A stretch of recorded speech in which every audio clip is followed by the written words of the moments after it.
Hello Hasbro fans, this is Separatist Destroyers, back again with yet another Star Wars action figure review, and this time taking a look at yet another The Vintage Collection figure, and the final figure I have currently from the Aayla Secura wave, and this one, not as exciting as the previous two by any means.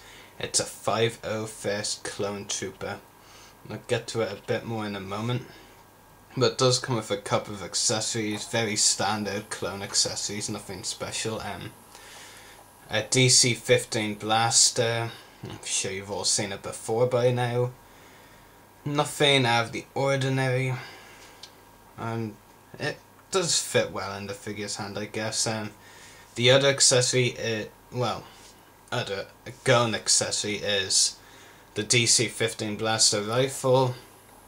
Again, nothing we haven't seen before, and you probably all have seen it.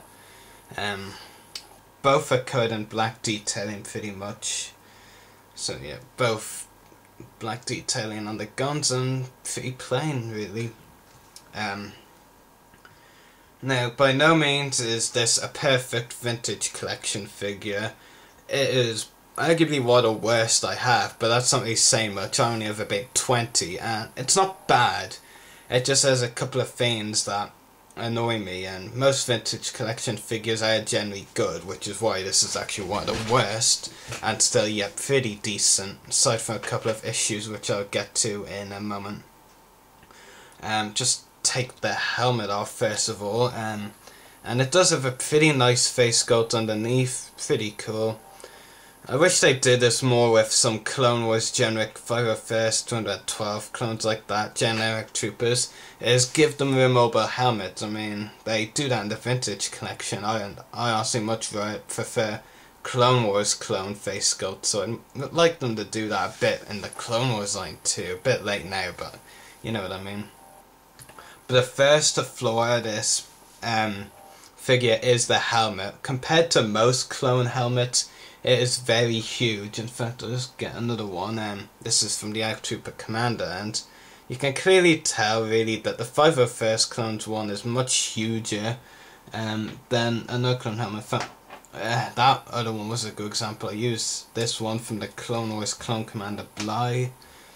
Yeah, you can clearly tell that the 501st Clone one is much bigger than the Bly's one.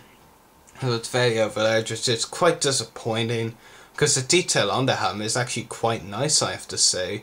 The blue detailing, you know, blue 501st stripes are well detailed on this figure, I have to say. But the overlarge helmet ruins the detail pretty much. And actually just keep the helmet off for now.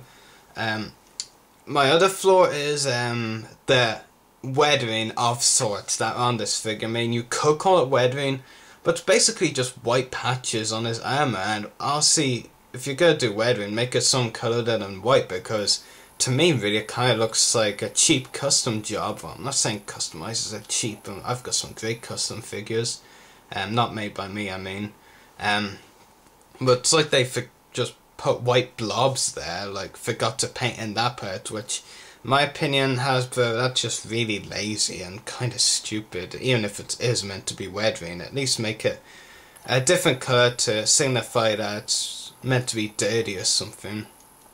Behind that, the detailing is okay. The leg detailing is the best part, I have to say, because the detailing on other parts of the figure just have these white blobs pretty much. Articulation is a ball jointed head, ball hinged shoulders and elbows, swivel wrist, and ball jointed waist, and ball jointed hips as well, which is really cool, ball hinged knees, and accidentally nudge the camera, and ball hinged ankles too, so lots of articulation and plenty of posability for this figure. So I'll just put the helmet on and give you a bit of a zoom in. Hopefully that's enough of a zoom in. I can actually see if it is. Overall, fairly decent figure. There are a few issues I have with this figure.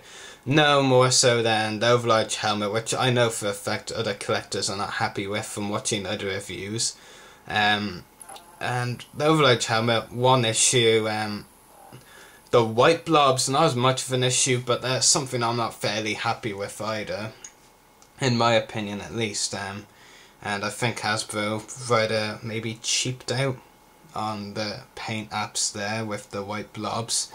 I know they may be weathering, but they may be intended to be used as weathering, but weathering should be any colour but white, because white is generally what a clone armor looks like.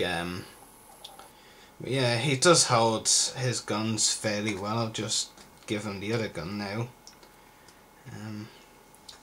That boss.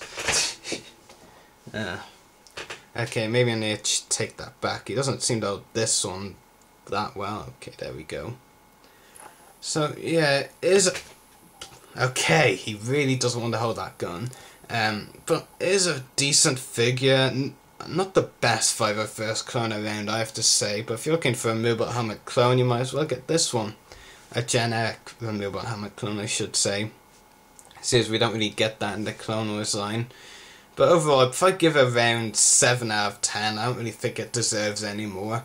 But a fairly decent figure. If you're a troop builder, you might want to get a few of these, or maybe more than a few. So I hope you've enjoyed this review. May the Force be with you, and happy hunting.